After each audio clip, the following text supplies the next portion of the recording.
Game 6, Toronto, Florida, in Sunrise, Florida, was the stage for tonight's game. It was an excellent game for both teams. It was super tight. Both teams did not want to give up an inch. The Leafs, they did not look like the team of Game 5 that we will never speak of again. The Leafs, they were finishing checks. They were forechecking. They were making clean cut passes. Yes, there were giveaways here and there, but in this very tight game, you're going to have giveaways. Both teams had it tonight. So you take the good with the bad in this one, and there wasn't too much bad. It was 0-0 headed into the third period. But before we talk about what happened in the third period, the Leafs, they take two early minor penalties. I forget what they were for. One was interference and whatever the heck the other one was.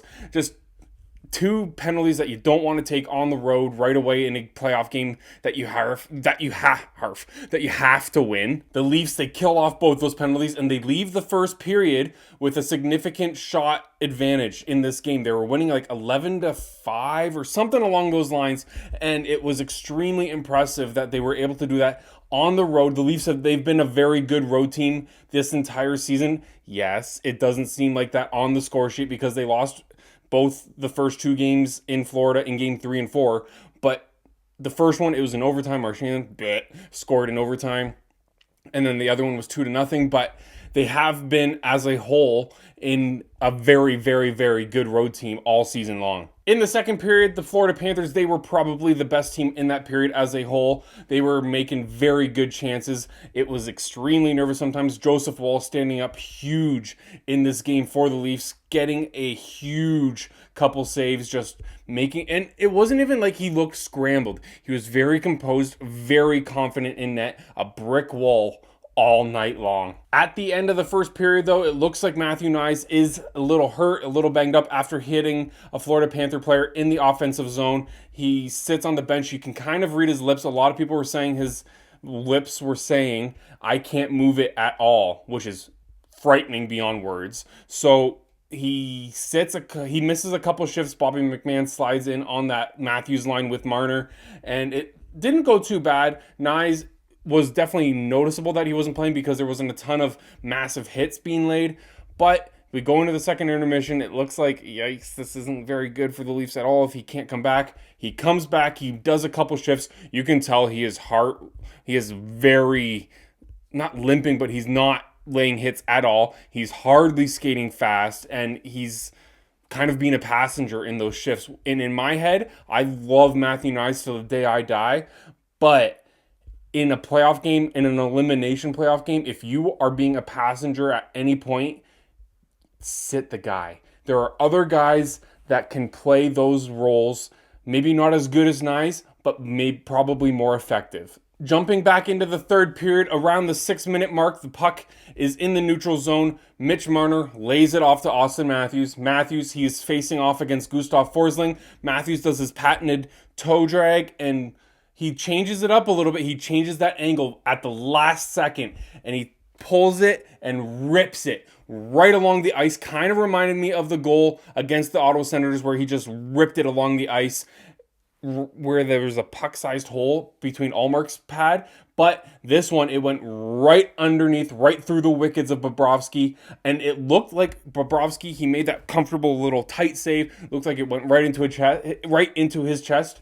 Nope, it did not. It went into the back of the net. Leafs up 1-0, but with about 14 minutes left to play. A lot of hockey still to be played. Florida, they get another power play. They don't do much with it. And then the third period, it keeps going. The Leafs, they're doing a very good job of defending, getting the puck and dumping it into the neutral zone, even into the Florida Panthers zone without icing it too much. So it's been very good game control, a very good Craig Berube third period with a lead kind of game on the road. And then with just under 6 minutes, about 5.5 minutes to go, Max Pacioretty with Bobby McMann, 2-on-1, kind of a 2-on-1, 2-on-2.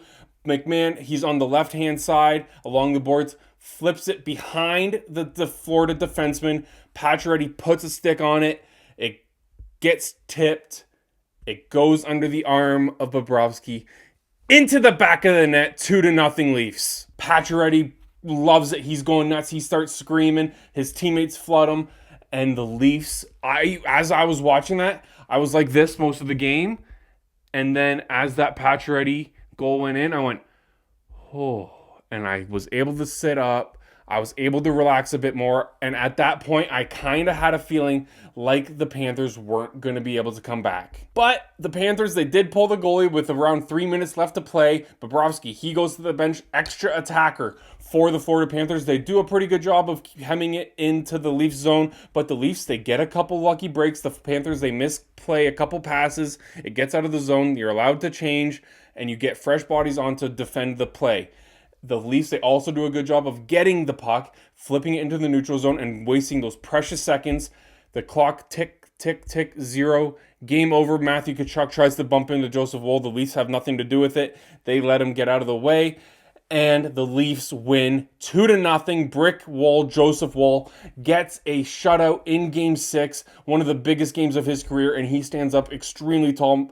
Excellent performance from the goalie. That is such a huge confidence booster going into Game 7 on Sunday. On that note, there is a Game 7 in this game. The Leafs, every time they have faced Brad Marchand in the playoffs, or every time Marchand has faced the Leafs in the playoffs, whether it was for the Bruins in all those past years or now this year with the Florida Panthers, it has gone to Game 7, and we all know what the results have been for Marchand. He is perfect in those Game 7s. Let's just say it out loud. He is perfect in those Game 7s, but the Leafs have a chance to rewrite history on Sunday evening. I get to watch this game with my parents and my sister and brother-in-law, and it's going to be fun. It's going to be a little bit more stressful because I'm going to have my mom and dad kind of making little comments here and there, but that's okay.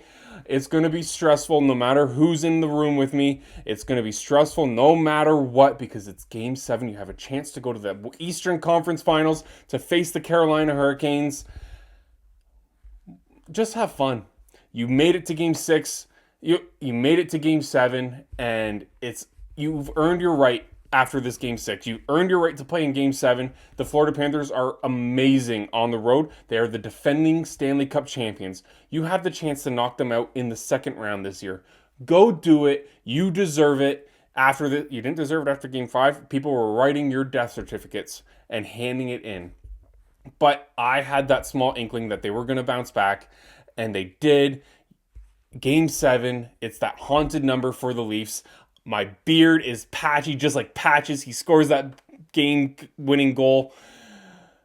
And I don't want to shave. I don't want to take out the razor. And let's do it. Game 7, I don't know what else to say. It's just, I was very impressed with the Leafs' performance in this game. Just don't disappoint me in Game 7. Don't follow up this impressive road victory with such a shambles on Sunday. Play your hearts out. Put it on the line, like that stupid commercial's been saying about 150 times per game. Anyways, that is it for this video. Thank you so much for watching. Go Leafs go on Sunday. Tomorrow, Game 6, Winnipeg versus Dallas. I'll give my predictions in the morning. Have a great rest of your night. Happy long weekend, and we will talk to you tomorrow. Have a great night.